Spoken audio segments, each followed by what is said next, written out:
नमस्कार, मी विलास बडे. News 18 Lokmat special मध्ये आपल्या सगळ्यांचं स्वागत. अमेरिकेच्या राष्ट्राध्यक्षपदाची सूत्र हाती घेतल्यानंतर जो बायडेन यांनी कामाचा धडाका लावलाय. डोनाल्ड ट्रम्प यांनी घेतलेले काही वादग्रस्त निर्णय बायडेन यांनी राष्ट्राध्यक्षपदाची शपथ घेतल्यानंतर अवघ्या काही तासात रद्द केलेत. पण अमेरिकेतील या सत्तांतराचा भारताला फायदा होणार आहे का? भारत चीन संघर्षात अमेरिका भारताची पाठराखण करणार आहे का? जो बायडेन पाकिस्तान पुरस्कृत दहशतवादाला लगाम लावणार आहेत का? या सगळ्या प्रश्नांचा धांडोळा वेध घेणार आहोत भारत अमेरिका नवा अध्याय या खास कार्यक्रमातून.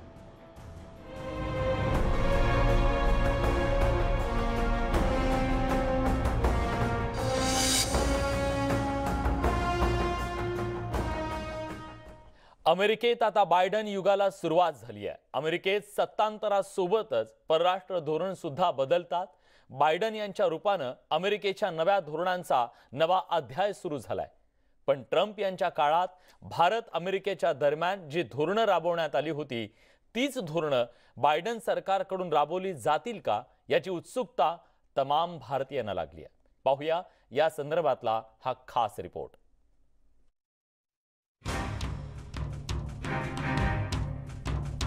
जो बायडेन यांचा ट्रम्प यांना दणका. ट्रम्प सरकारच्या काळातील निर्णय रद्द.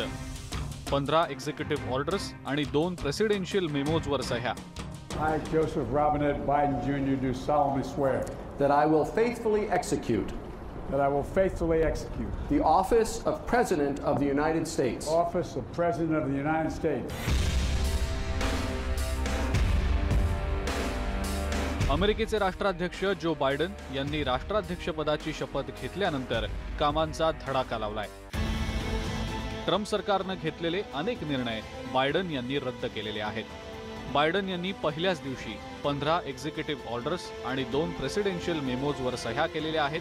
त्यावरून बायडेन सरकारच्या आगामी वाटचालीची चुणूक बघायला मिळाली आहे. कोरोनाचा संसर्ग, अर्थव्यवस्था आणि हवामान बदलाविषयीचे प्रश्न या 3 मुद्द्यांना बायडेन प्रशासनाकडून प्राधान्य दिलं जाणार आहे. पॅरिस हवामान करारामध्ये अमेरिका पुन्हा सहभागी होणार आहे. तसंच कोरोनाच्या पार्श्वभूमीवर अमेरिकेत मास्क वापराची सक्ती करण्यात आलेली आहे. अमेरिकेच्या राष्ट्राध्यक्षपदाची सूत्र हाती घेतल्यानंतर जो बायडेन यांनी हे महत्त्वाचे निर्णय घेतलेले आहेत. सोबतच जागतिक आरोग्य संघटना म्हणजेच WHO मधून बाहेर पडण्याचा डोनाल्ड ट्रम्प यांचा निर्णय स्थगित करण्यात आलेला आहे. अमेरिका मेक्सिको सीमेवर भिंतीच्या बांधकामाला देण्यात आलेली परवानगी बायडेन यांनी रद्द केलेली आहे. याशिवाय ट्रम्प सरकारच्या काळात 13 मुस्लिम बहुल देशांवर घालण्यात आलेल्या प्रवास बंदीचा निर्णय देखील मागे घेण्यात आलेला आहे.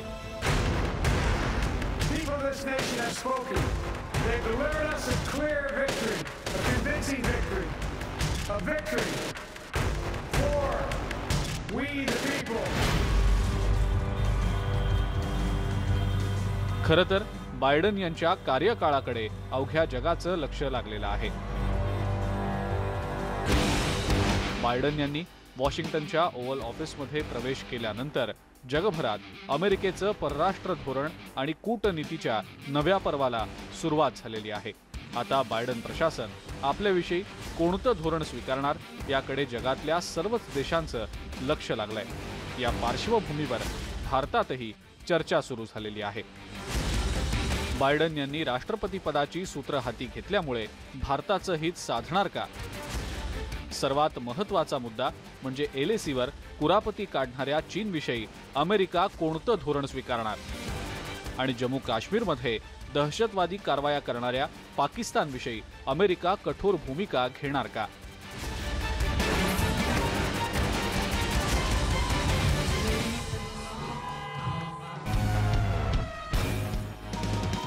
राष्ट्रपती पदाच्या निवडणुकीदरम्यान बायडेन यांनी एक पॉलिसी पेपर प्रसिद्ध केला होता. त्यामध्ये भारताला संयुक्त राष्ट्र सुरक्षा परिषदेत कायमस्वरूपी सदस्यत्व देण्याचं आश्वासन देण्यात आलेलं होतं. तसेच दहशतवादाविरोधात सहकार्य करणार असल्याचं या पॉलिसी पेपरमध्ये नमूद करण्यात आलेलं होतं. एशियामध्ये जर चायनासाठी कोण कंपॅरिझन कोण करत असेल किंवा कॉम्पिटिशन जर असेल तर ते भारत आहे. मग ते आर्मी असेल, इकॉनॉमी असेल, टेक्नॉलॉजी असेल आणि हेल्थमध्ये आपण ज्या पद्धतीने काम करतोय, त्यामुळे भारताला अमेरिकेबरोबर जाणं बरं पडेल आणि अमेरिकेलाही भारताबरोबर जाणं बरं पडेल. बायडन यांच्या कार्यकाळाच्या सुरुवातीलाच अमेरिकेच्या चीनविषयक धोरणाची झलक बघायला मिळाली आहे. बायडन सरकारमधील परराष्ट्र मंत्री अँटनी ब्लिंकन यांनी चीनविषयीची आपली भूमिका स्पष्ट करतानाच आगामी काळात भारत आणि अमेरिकेदरम्यानचे संबंध आणखी दृढ होणार असल्याचं स्पष्ट केलेलं आहे. As we look at China, there is no doubt that it poses the most significant challenge of any nation state to the United States in terms of our interests, the interests of the American people. There are, as I see it, rising adversarial aspects to the relationship, certainly competitive ones, and still some cooperative ones when it is in our mutual interest. Bharat आणि चीन यांच्यामधला जो सीमा संघर्ष आहे, जो चिघळला, तर त्यामध्ये अमेरिका प्रत्यक्ष अप्रत्यक्षपणे भारताच्या पाठीशी निश्चितपणे उभा राहणार आहे. कारण मागच्याच महिन्यांमध्ये अमेरिका आणि भारतामध्ये एक सामूहिक सुरक्षिततेच्या आधारावरचा करार झालेला होता, ज्याच्यामध्ये भारतावरचा हल्ला हा अमेरिकेवरचा हल्ला असा गृहीत धरला जाईल अशा प्रकारची तरतूद त्या करारामध्ये होती. आणि हा जो करार आहे हा बायडन इमिडिएटली किंवा त्वरित बाजूला करण्याची शक्यता नाहीये. ट्रम्प यांच्या सत्तेत चीन आणि अमेरिका यांच्यातले संबंध बिघडलेले होते. ट्रम्प यांनी चीनच्या व्यापारावर निर्बंध घातले होते. इतकंच नव्हे तर बिगर मुस्लिमांवर होत असलेल्या अन्यायाच्या पार्श्वभूमीवर अमेरिकेनं चीन सरकार विरोधात कायदाही केला होता. तिबेटच्या स्वातंत्र्याला पाठिंबा देतानाच तैवानविषयी चीनच्या वन चायना पॉलिसीला विरोध सुद्धा केला होता. बायडन प्रशासन आणि ट्रम्प प्रशासन या दोघांमध्येही जो महत्त्वाचा फरक आहे तो म्हणजे बायडन प्रशासन हे अधिक स्ट्रॅटेजिक आहे. त्यामुळे चायनाबाबत धोरण ठरवताना कुठलीही एक्स्ट्रीम अशा प्रकारची भूमिका बायडन घेणार नाहीत. केवळ विरोधासाठी विरोध करायचा असं ते करणार नाहीत, परंतु जिथे चायनाला विरोध करणं शक्य आहे तिथं ते विरोध करणं सोडणार नाही. बायडन यांच्या सत्ताकाळात अमेरिकेचं हे चीनविषयक धोरण कायम राहणार की त्यामध्ये बदल होणार हे अद्यापही गुलदस्त्यातच आहे. केलेले अनेक निर्णय बायडन हे बदलण्याची शक्यता आहे. मात्र चीनच्या विषयी डोनाल्ड ट्रम्प यांनी जे कडक धोरण स्वीकारलेलं होतं ते बायडन देखील येत्या काळामध्ये पुढे चालू ठेवण्याची शक्यता नाकारता येत नाहीये. कारण संपूर्ण आशिया खंडामध्ये चीनचा जो विस्तारवाद आहे, जो आक्रमकता आहे, चीनचं जे वाढतं लष्करी आधुनिकीकरण आहे, हे सगळं आशिया खंडातल्या अमेरिकेच्या हितसंबंधांना बाधा निर्माण करणार आहे. चीनच्या विरोधात जे कोणी आहेत त्या सगळ्यांना मदत करण्याची पॉलिसी अमेरिकेची राहिलेली आहे आणि मला असं वाटतं याही पुढे ती तशीच राहणार आहे. किंबहुना त्यापेक्षा अधिक त्याची चर्चा न करता भारताला चीनच्या संदर्भामध्ये मदत कशी करता येईल असे बायडनकडून अशा प्रकारचं धोरण राबवलं जाईल असं मला निश्चित वाटतं. एकीकडे चीनकडून LACवर कुरापती काढल्या जात आहेत, तर दुसरीकडे पाकिस्तानकडून दहशतवादाला खत पाणी घालण्याचा प्रयत्न वारंवार केला जातो. खरं तर पाकिस्तानविषयी अमेरिकेच्या बायडन सरकारने यापूर्वीच आपली भूमिका स्पष्ट केलेली आहे. बायडन यांचे सहकारी लॉयड ऑस्टिन यांनी सिनेट आर्म्ड सर्व्हिसेस कमिटीला याविषयी एक निवेदन दिलेलं होतं. लॉयड ऑस्टिन यांनी सिनेट आर्म्ड सर्व्हिसेस समितीला दिलेल्या निवेदनात दहशतवाद रोखण्यासाठी पाकिस्तानवर दबाव टाकणार असल्याचं म्हटलं होतं. तसंच पाकिस्तानातल्या दहशतवादी संघटनांवर लगाम लावणार असल्याचंही त्यांनी सांगितलं. आगामी काळात भारताला संरक्षण क्षेत्रात सहकार्य करणार असून क्वाड देशांची संघटना आणखी मजबूत करण्यावर भर दिला जाणार असल्याचंही त्यांनी सांगितलेलं होतं. जर अमेरिकेचे आणि पाकिस्तानचे संबंध वाढवायचे असेल तर त्यांना पाकिस्तानाला सुरुवात अशी करायला लागेल की चायनाबरोबर त्यांचे संबंध तोडायला लागतील किंवा कमी करायला लागतील. त्याचबरोबर अफगाणिस्तानमध्ये ज्या पद्धतीने आता अमेरिका काम करते त्याच्यामध्ये पाकिस्तानचा एवढा मोठा हात नाहीये किंवा त्यांना अमेरिकेला गरज नाहीये जास्त. त्याची 2-3 कारणं आहेत. पहिलं कारण आहे की आत्ताच गेल्या 2-3 महिन्यापूर्वीच जे आता नवीन डिफेन्स सेक्रेटरी जो बायडन यांच्या अंतर्गत काम करणार आहेत त्यांनी प्रेस कॉन्फरन्समध्ये सांगितलं, त्यांच्या भाषणामध्ये सांगितलं की जर अमेरिकेचे पाकिस्तानाबरोबर संबंध वाढवायचे असेल तर पाकिस्तानला स्वतःच्या डोमेस्टिक इश्यूजबद्दल पहिला सॉल्व्ह करायला लागेल, तसं टेररिझम असेल, करप्शन असेल आणि पॉलिटिकल सिस्टम्स असतील. बायडन सरकार सत्तेत आल्यामुळे अमेरिकेत वास्तव्याला असलेल्या भारतीयांच्या आशा पल्लवित झालेल्या आहेत. ट्रम्प यांच्या सत्ताकाळात इमिग्रेशन धोरणाचा अनेक भारतीयांना फटका बसला होता. कौटुंबिक व्हिसा धोरणामुळे अनेक अडचणींचा सामना करावा लागत होता. मात्र आता यात दिलासा मिळण्याची शक्यता वर्तवली जाते. बायडन यांच्या काळात व्हिसा प्रणालीमध्ये सुधारणा होण्याची शक्यता असून ग्रीन कार्डचा मार्गही सुकर होणार असल्याचं बोललं जात आहे. खरं तर अमेरिकेच्या परराष्ट्र धोरणाची व्याप्ती खूप मोठी आहे. त्यामुळे येत्या 1-2 वर्षात अमेरिकेचं परराष्ट्र धोरणही स्पष्ट होईल. पण भारत अमेरिके दरम्यानची सुरुवात मात्र चांगली झाली आहे. Bureau report, news 18 Lokmat. Kamala Harris यांनी अमेरिकेच्या उपराष्ट्राध्यक्षा म्हणून कारकिर्दीला सुरुवात केली आहे. कमला हॅरिस यांनी उपराष्ट्राध्यक्ष पदाची शपथ घेतल्यानंतर कॅलिफोर्नियापासून ते तामिळनाडूच्या तिरुवरूर या जिल्ह्यापर्यंत फटाक्यांची आतषबाजी करण्यात आली. कमला हॅरिस यांच्या निवडीमुळे भारतीयांच्या अपेक्षा उंचावल्यात का, जाणून घेऊयात.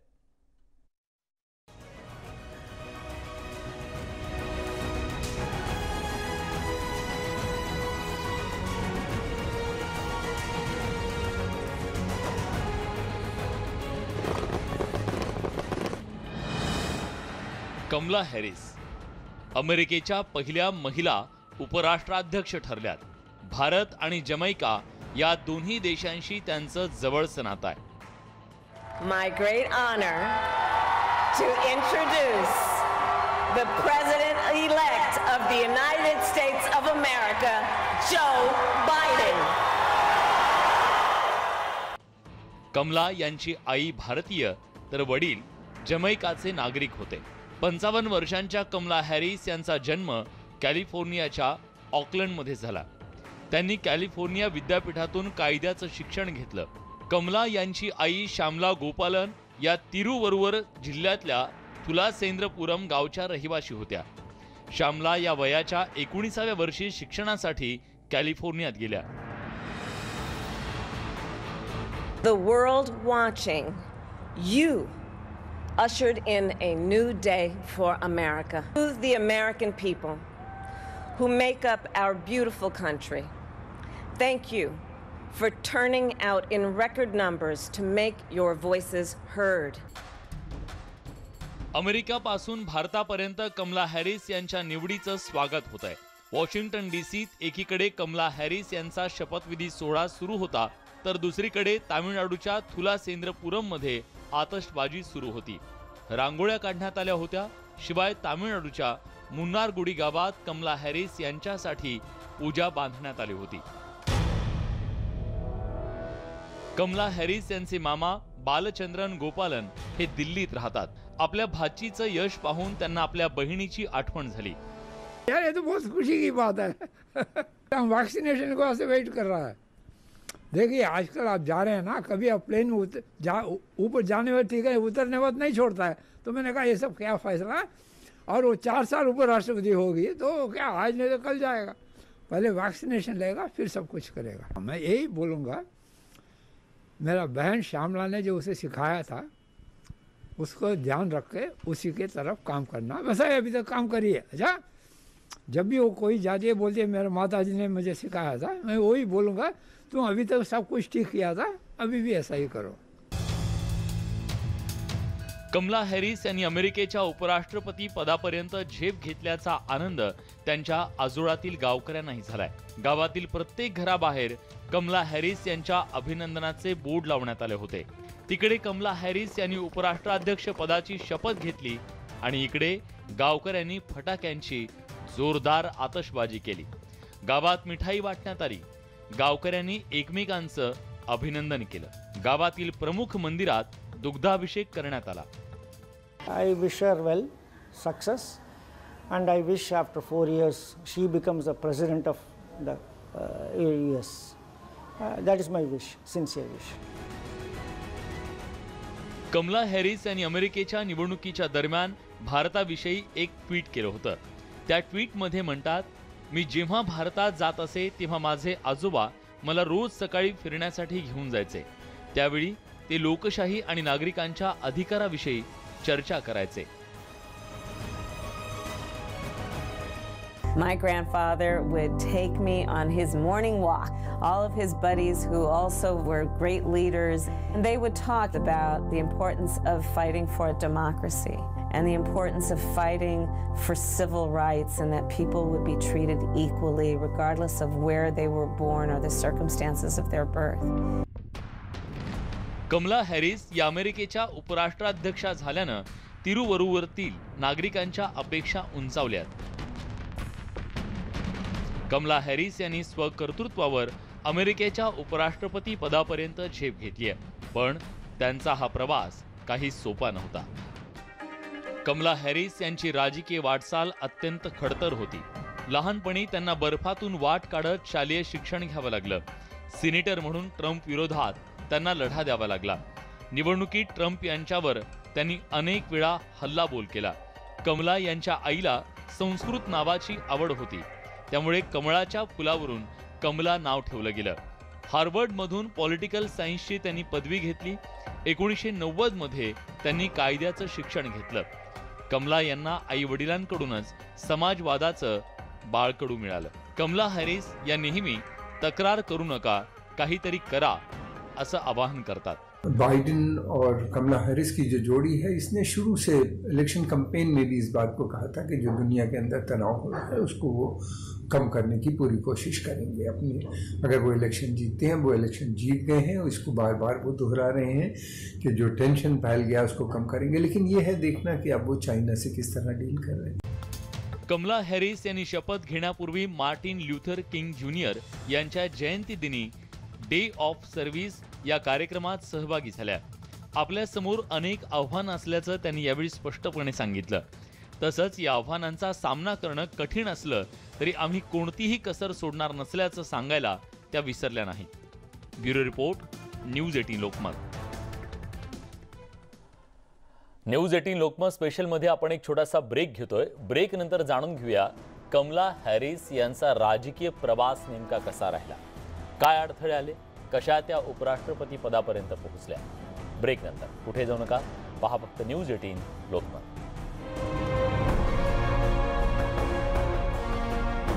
ब्रेक नंतर तुमचं पुन्हा एकदा स्वागत. तुम्ही पाहताय न्यूज 18 लोकमत स्पेशल. जगातील सर्वात मोठ्या आणि जुन्या लोकशाही देशाच्या उपराष्ट्रपती पदापर्यंतचा कमला हॅरिस यांचा प्रवास सोपा नव्हता. अनेक राजकीय अडथळ्यांवर मात करून कमला हॅरिस यांनी उपराष्ट्रपती पदापर्यंतची मजल मारली. त्यांच्या आजवरच्या राजकीय प्रवासाचा वेध घेणारा हा खास रिपोर्ट.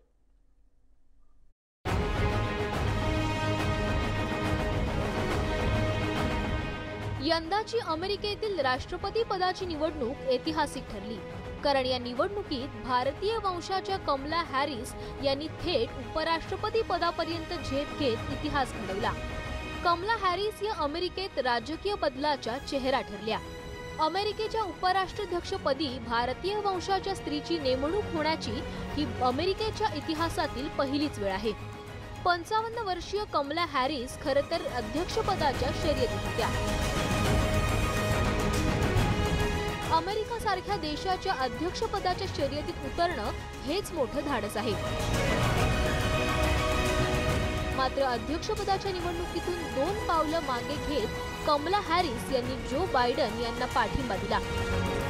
त्यानंतर बायडन यांनी उपराष्ट्राध्यक्ष पदासाठी कमला हॅरिस यांची निवड केली आणि या जोडगोळीनं ट्रम्प यांना सत्तेतून खाली खेचलं. अमेरिकेच्या उपराष्ट्राध्यक्ष पदापर्यंत पोहोचण्यासाठी जिद्द, मेहनत, इच्छाशक्ती आणि राजकीय पटलावर बाजी मारण्यासाठी मुत्सद्दीपणाही लागतो. अध्यक्षपदाचं स्वप्न बाजूला सारून निवडणुकीत सामील झालेल्या कमला या व्यवसायानं वकील आहेत. कमला हॅरिस यांचा जन्म ऑकलँडमध्ये 1964 मध्ये झाला होता. त्यांच्या आईचं नाव श्यामला गोपालन आणि वडिलांचे नाव डोनाल्ड हॅरिस असं होतं. कमला हॅरिस यांनी 1998 मध्ये ब्राउन युनिव्हर्सिटीमधून पदवीचं शिक्षण पूर्ण केलं. पदवी घेतल्यानंतर कमला या आपल्या राज्यातच स्टेट अटर्नी बनल्या. उपाध्यक्षपदी विराजमान होण्यापूर्वी कमला यांनी अनेक विक्रम नोंदवले आहेत. 2016 मध्येच त्या सिनेटर लोरेटा सँचेझ यांचा पराभव करत अमेरिकन सिनेटमध्ये कनिष्ठ प्रतिनिधी म्हणून निवडून आल्या होत्या.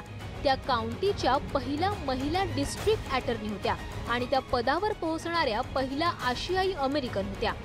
अमेरिकेत कर्तृत्वाला मान मिळतो आणि तेथे स्वप्न साकार होतात, या म्हणण्याला त्यांच्या निवडीनं एका अर्थी पुष्टीच मिळाली आहे. यात त्यांचा कष्ट आणि कर्तृत्वाचा मोठा वाटा आहे. भारतीय वंशाच्या कमला हॅरिस या अमेरिकेच्या उपराष्ट्राध्यक्ष झाल्यामुळे भारतीयांच्या अपेक्षा चांगल्याच उंचावल्यात. अमेरिकेत सत्ता कोणत्याही पक्षाची असली तरी अमेरिकेच्या परराष्ट्र धोरणात फारसा फरक पडत नाही.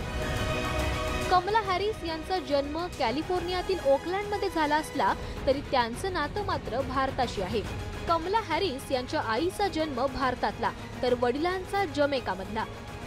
पालक विभक्त झाल्यानंतर कमला यांच्या आई श्यामला यांनीच त्यांची जडणघडण केली. खरं तर कमला हॅरिस यांचं व्हाईट हाऊसमध्ये येण्यामागे मोठा अर्थ दडलेला आहे. आपल्या आदर्शांना पुढे नेण्यासाठी त्यांनी शिक्षण आणि लोकसेवेचा मोठ्या हिमतीनं पाठपुरावा केलाय. ब्लॅक लाईव्हज मॅटरच्या चळवळीतही कमला हॅरिस यांनी महत्त्वपूर्ण भूमिका पार पाडली होती. यंत्रणांमधील वर्णभेद मोडून काढण्याबाबत कमला यांनी ठामपणे भूमिका मांडली होती. तसंच अमेरिकेतल्या वंचितांना न्याय मिळवून देण्यासाठी आपण योग्य असल्याचं त्यांनी अनेकदा म्हटलंय. अमेरिकेच्या उपराष्ट्राध्यक्षपदी असल्यानं अनेक जबाबदाऱ्याही त्यांच्यावर आहेत. कमला हॅरिस यांनी ऐतिहासिक विजय मिळवून भारतीय वंशाच्या लोकांना विशेषतः नवीन पिढीसमोर आदर्श घालून दिलाय. अमेरिकेमध्ये कष्ट केले तर सर्वाधिक उंचीच्या पदांवरही पोहोचणं शक्य आहे अशी उमेद त्यांच्या निमित्तानं नव्या पिढीला मिळाली आहे. कमला हॅरिस या भविष्यात भारतासाठी मोठा आशेचा किरण ठरू शकतील अशी आशा आहे. Bureau report, news 18 Lokmat, Mumbai. अमेरिकेत आता बायडन युगाची सुरुवात झाली आहे आणि यात आशेचा किरण आपल्यासाठी आहे, तो म्हणजे कमला हॅरिस. तेव्हा बघूया की जगाच्या एकूण राजकीय पटलावर भारताच्या संबंधांवर या नव्या युगात काय परिणाम होतात. या सगळ्या घडामोडींसोबत बुलेटिनमध्ये आपण इथेच थांबतोय. ताज्या घडामोडींसाठी बघत रहा न्यूज 18 लोकमत.